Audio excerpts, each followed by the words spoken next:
सर्वांना सस्नेह जय जिजाऊ जय हरी. मी हबप ज्योतिताई जाधव, राहणार शिंदखेड राजा, महासचिव संत नामदेव तुकाराम वारकरी परिषद मराठा सेवा संघ प्रणित. आजचा हा व्हिडिओ प्रदीप मिश्रा नावाचे जे बाबा आहेत, जो महाराज आहे, सध्या महाराष्ट्रामध्ये फिरत आहे. काही दिवसांपूर्वी त्याची अमरावतीमध्ये कथा झाली होती. त्यानंतर आता सध्या कालपासून पंढरपुरात त्याची कथा लागलेली आहे. निश्चितच त्या संदर्भात आजचा हा व्हिडिओ आहे आणि माझं मत या ठिकाणी मी व्यक्त करणार आहे. कारण आपल्या संतांनीच सांगितलेलं आहे. तुकोबाराय म्हणतात, कुणी काही जात आहे म्हणून आज आपण पाहतो की तिथं 10 लाखाची गर्दी आहे, 2 लाखाची गर्दी आहे, 4 लाखाची गर्दी आहे. लाखोच्या संख्येने लोक तिथं गर्दी करत आहेत.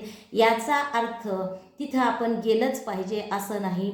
तुकोबाराय म्हणतात, सत्य असत्याशी मन केले ग्वाही मान येले नाही बहुमता. म्हणजे काय सत्य आहे काय असत्य आहे हे स्वतः जाणून घेतलं पाहिजे. उगच कोणीतरी पळतोय म्हणून त्याच्या मागे आपण पळू नये. हा उपदेश आपल्या महाराष्ट्रामध्ये संतांनी अनेक वर्षांपूर्वी केलेला आहे आणि हे खरोखरच महाराष्ट्राचं दुर्दैव आहे. आपण बघितलं, संत नामदेवराय, संत जनाई, संत मुक्ताई, ज्ञानेश्वर माऊली, संत सावतामाळी बाबा, त्यानंतर संत कोरा कुंभार, नरहरी सोनार, कितीतरी नावे तुम्हाला सांगावीत. एवढे संतांनी विचार दिलेले आहेत. आपल्या संतांनी शिकवण दिलेली आहे. आपल्याला या बाहेरून आलेल्या लोकांची खरोखरच महाराष्ट्राला तरी गरज नाही. कारण आपल्याला आयुष्यभर पुरेल एवढी शिकवण आपल्या महाराष्ट्रातल्याच संतांनी आपल्याला दिलेली आहे. पण हे पुरोगामी महाराष्ट्राचं खरोखर मोठं दुर्दैव आहे की हे अशा पद्धतीने, मला तर वाटते की हे जाणीवपूर्वक केलं जात आहे की या संतांच्या विचारावर कुठेतरी म्हणजे ते दाबण्यासाठी म्हणा किंवा संतांचे विचार कसे कालबाह्य होतील आणि समाज जो आहे, इथली जनता जी आहे ती कुठेतरी वेगळ्या मार्गावर, चुकीच्या मार्गाने कशी नेईल किंवा समाज जो आहे तो वेगळ्या मार्गाला कसा नेला जाईल, ज्यामध्ये अंधश्रद्धा आहे, बरबटलेपण आहे, त्यानंतर बुवाबाजी आहे, पैशाची उधळण आहे, कर्मकांड आहे, अशा दिशेला हा समाज जाणीवपूर्वक नेला जातोय आणि जाणीवपूर्वक काही लोकांच्याकडून हा प्रयत्न केला जातोय. हा माझा सरळ आरोप आहे. आता तुम्हाला असं वाटत असेल की मी असं का बोलते. आपल्याकडं आता इथे पण मी पाहते तर त्याचं म्हणणं असं आहे की 1 लोटा जल हर समस्या का हल. आणि साधी गोष्ट आहे, तुम्हाला सांगते की महिला एवढ्या, आणि त्यांनी सांगितले की पांढरी साडी घालायची आहे. आलं का लक्षात? 1 लोटा जल हर समस्या का हल. तर ही जे 1 लोटा जल आहे किंवा पांढरी साडी आहे, त्यामागे काय लॉजिक आहे मी तुम्हाला सांगते की जर महाराष्ट्राची जेवढी लोकसंख्या आहे त्याच्यातले 50% पुरुष गृहीत धरा, 50% महिला आहेत. त्यातही 50% महिला विविध जाती धर्माच्या जे हे करत नसतील, पण उरलेल्या 50% म्हणजे, आणि ती जी लोकसंख्या आहे गुणिले 500 करा. हलक्यात हलकी पांढरी साडी म्हणजे 500 रुपये. तुम्ही विचार करा, जर एवढ्या महिला पर हेड 500 रुपये खर्च करून जर साड्या विकत आणत असतील तर किती मोठं प्रॉफिट आहे. जे लोक ज्यांचे साड्यांचे दुकान आहेत, ज्यांच्या साड्यांच्या मिल आहेत, आणि माझ्या माहितीप्रमाणे बहुजन समाजात तरी फार कमी लोक आहेत की ज्यांच्या कपड्याच्या मिल आहेत किंवा ज्यांचे कपड्याचे दुकान आहेत. मग याचा फायदा सरळ कोणाला होतोय हे आपण आधी समजून घेतलं पाहिजे. तसंच आपण आत्तापर्यंत बघितलेलं नाही का, आपल्या प्रत्येकाच्या घरात तुळशी, वृंदावनाजवळ महादेव असायचा. तुळशी महादेव आपण ज्याला म्हणतो.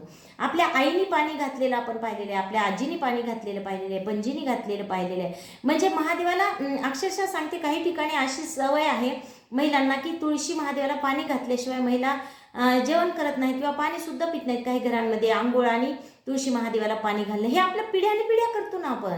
मग हे तिसऱ्या माणसाने दुसऱ्या राज्यातून येऊन आपल्याला सांगायची गरज आहे का की महादेवाला रोज पाणी घातलं पाहिजे?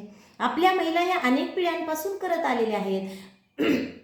माफ करा, पण कुठेतरी अशा पद्धतीने तुम्हाला वेगळं काहीतरी की एक पांढरी साडी घाला आणि मगच पाणी घाला, मग याच्यातून काय होईल की तुमच्या मनामध्ये जे आहे ते तुम्हाला मिळून जाईल किंवा तुमच्या मनामध्ये काही इच्छा असेल तर ती पूर्ण होईल. आणि ज्ञानेश्वर माऊली म्हणतात की योग याग विधी येणे नोहे सिद्धी, वायाची उपाधी दंभ धर्म. दंभधर्म म्हणजे तुम्ही जर योग या काही विधी करत असाल तर ज्ञानेश्वर माऊली म्हणतात की हे दंभधर्म आहे. दंभधर्म म्हणजे खोटारडेपणा आहे. सरळ सरळ दंभधर्माचा अर्थच तो होतो की जर तुम्ही काही मिळावं म्हणून काहीतरी विधी करत असाल तर ते अत्यंत चुकीचं आहे, ते दंभधर्म आहे असं ज्ञानेश्वर माऊली म्हणतात की तो खोटारडेपणा आहे. आणि हाच खोटारडेपणा करायचा आज आपल्या महिलांना सांगितलं जातं आणि महिला अशा मोठ्या प्रमाणात आज ह्या सगळ्या गोष्टी करू लागलेल्या आहेत आणि त्या बाबाच्या मागे पळू लागलेल्या आहेत. दुसरी गोष्ट अशी आहे की एका व्हिडिओमध्ये तो म्हणतो पहा की तुमच्या मुलाने आयुष्य म्हणजे वर्षभर अभ्यास नाही केला तरी चालतो की त्या बेलाच्या पानाला थोडासा मध लावा आणि ते महादेवाच्या पिंडीवर वहा, तुमचा मुलगा आपोआप पास होईल. आपल्याला सर्वांना माहीत आहे की आता 8वीपर्यंत तर मुलांना फेल केलंच जात नाही, पण या मागचं लॉजिक असं आहे की तुमच्या लेकरांनी अभ्यास केलाच नाही पाहिजे. ते पास तर होणारच आहे ना, कारण नियमच तसा आहे की 8वीपर्यंत लेकरांना फेल करता येत नाही. मग ते लेकरू पास झालंच पाहिजे आणि असंच ढकल पास 10वीपर्यंत गेलं पाहिजे. त्यानंतर तर पुढे त्याचं अस्तित्वच राहणार नाही. ज्या लेकराला अभ्यासाचीच सवय नाही त्या लेकराचं काय अस्तित्व राहणार आहे पुढे. म्हणजे जेणेकरून तुमचे लेकरं शिकलेच नाही पाहिजे, ते लेकरं पुढे गेलेच नाही पाहिजे. आणि 16व्या शतकात तुकोबाराय म्हणतात ओले मूळ भेदी खडकाचे अंग अभ्यासाशी कार्यसिद्धी, की जर तुम्हाला ओलं मूळ जे आहे छोटंसं बी असेल एखादं पहा तुम्ही, तर ते खडकातून बाहेर येतं, स्वतःचं अस्तित्व निर्माण करतं आणि ते होऊ शकतं. जसं आपण नथिंग इज इम्पॉसिबल म्हणतो, ते ओलं जे मूळ आहे ते खडकाला भेटतं आणि त्यातून बाहेर पडतं, स्वतःचं अस्तित्व निर्माण करतं. पण ते कधी होऊ शकतं? अभ्यासाशी संग कार्यसिद्धी तुकोबाराय म्हणतात की अभ्यासच लागतो. तुम्हाला जर काही मिळवायचं असेल तर अभ्यासाशिवाय पर्याय नाही. पण मग अशा बुवा बाबांचे विचार आज आपल्याला का पटू लागलेले आहेत, हा माझा प्रश्न आहे. पुन्हा एक गोष्ट आहे पहा, मागे त्याचा एक व्हिडिओ व्हायरल झाला होता. त्यावेळी तो म्हणतो की संविधान को बदलो हमको हिंदू राष्ट्र बनाना है, असं भजन गातो तो की संविधान को बदलो हमको हिंदू राष्ट्र बनाना है. आणि बाकी लोक त्याच्यावर माना डोलवतात. किती मोठं दुर्दैव आहे. अहो तिथं ऐकणाऱ्यांनी लगेच विचारलं पाहिजे की बाबा आमची हरकत नाही, पण एकदा सांगा तरी नेमकं हिंदू राष्ट्र म्हणजे काय करणार आहात तुम्ही, हा प्रश्न तर आपण विचारला पाहिजे ना. जसं तुकोबाराय म्हणतात की सत्य सत्याशी मन केले वाही, किती प्रत्येक गोष्ट आपण बुद्धीच्या कसोटीवर आपण ती दाखवून सलाखून पाहिली पाहिजे, नंतर स्वीकारली पाहिजे. पण कुणीतरी येऊन काहीतरी आपल्याला सांगतं आणि आपण माना डोलवतो, हे किती वाईट आहे. आणि तुकोबाराय म्हणतात की विष्णुमय जग वैष्णवांचा धर्म भेदाभेद भ्रमा मंगळ, की भेदाभेद करूच नये, जातीभेद करूच नये असं आपल्या संतांनी सांगितलेलं आहे. कुठल्याच संतांनी धर्माचं जातीभेदाचं समर्थन केलेलंच नाही महाराष्ट्रामध्ये.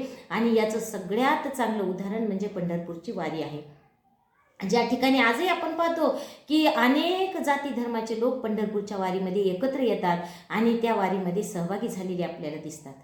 मग भागवत धर्माची स्थापना त्यावेळी नामदेवरायांनी यासाठीच केली होती की सगळे जाती धर्म एक झाले पाहिजे, एक असा धर्म असावा की त्या ठिकाणी सगळ्या जाती धर्मांच्या लोकांना प्रवेश असावा.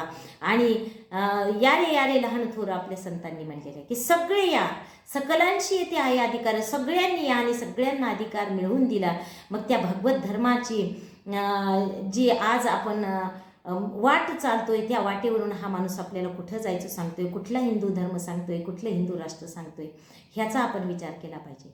काही दिवसांपूर्वी त्या बाबाचं असं म्हणणं होतं की एक रुद्राक्ष आहे, जो मी तुम्हाला तिकडे गेल्यानंतर, काय त्या गावाचं नाव सिहोर काहीतरी होतं मध्य प्रदेशमध्ये, आणि तो रुद्राक्ष जर तुम्ही घरी आणला तर तुमच्या घरात आपोआप पैसा येईल, असं त्यांचं म्हणणं होतं. हा त्यांचा दावा होता. आणि प्रचंड गर्दी झाली, तुम्हाला सांगते चेंगराचेंगरी झाली अक्षरशः. त्या चेंगराचेंगरीमध्ये काही लोक मेले सुद्धा, एवढं त्या ठिकाणी हे झालं. आणि आपले लोक वेडपट सारखं त्या ठिकाणी गेले आणि तो रुद्राक्ष आणण्यासाठी गेले. आणि तुकोबाराय म्हणतात की जोडून या धन उत्तम व्यवहारे उदास विचार वेच करी. तुम्हाला जर धन कमवायला नाही म्हणलेलंच नाही आपल्या संतांनी. तुकोबाराय म्हणतात की जोडून या धन उत्तम व्यवहारे, कारण तुम्हाला पैसा हा आवश्यकच आहे जीवन जगताना, पण तो कसा कमवायचा आहे? जोडून या धन उत्तम व्यवहारे, म्हणजे योग्य मार्गानेच तुम्ही पैसा कमवला पाहिजे. कुठून तरी काहीतरी आपल्याला मिळेल, आयतं मिळेल, कुठला तरी मनी, कुठला तरी रुद्राक्ष माझ्या घरात ठेवल्याने जर पैसा येत असेल तर मी तिथं गेलं पाहिजे किंवा त्या बाबाच्या मागे फिरलं पाहिजे. हे अत्यंत चुकीचं आहे. आणि ह्याच भाबड्या कथा आज पंढरपुरात चालू आहेत. हे सगळ्यात मोठं दुर्दैव आहे. कारण आपण पाहिलं की आपले जे संत आहेत त्या संतांनी पंढरपूरचा देव हा आपला विठुराया म्हणजे आपली माय मानलेली आहे, आपला बाप मानलेला आहे, जिथं त्यांनी सुख दुःख मानलेलं आहे, जिथून त्यांनी कसल्याही म्हणजे तुम्हाला सांगते पैशाची कुठल्याही सुखाची कुठलीच अपेक्षा केलेली नाही. फक्त कशाची अपेक्षा केलेली आहे की हे सगळं माझा जन, हे माझं सगळं समाज सुखी व्हावा, एवढंच सर्व संतांचं मागणं आहे. पण अशा पंढरपुरात आज ही कथा चालू आहे. ही खरोखर महाराष्ट्रासाठी अत्यंत दुर्दैवी गोष्ट आहे. फुले शाहू आंबेडकरी विचारासाठी ही दुर्दैवी गोष्ट आहे. ही पुरोगामी विचाराची अक्षरशः हत्याच म्हणू आपण.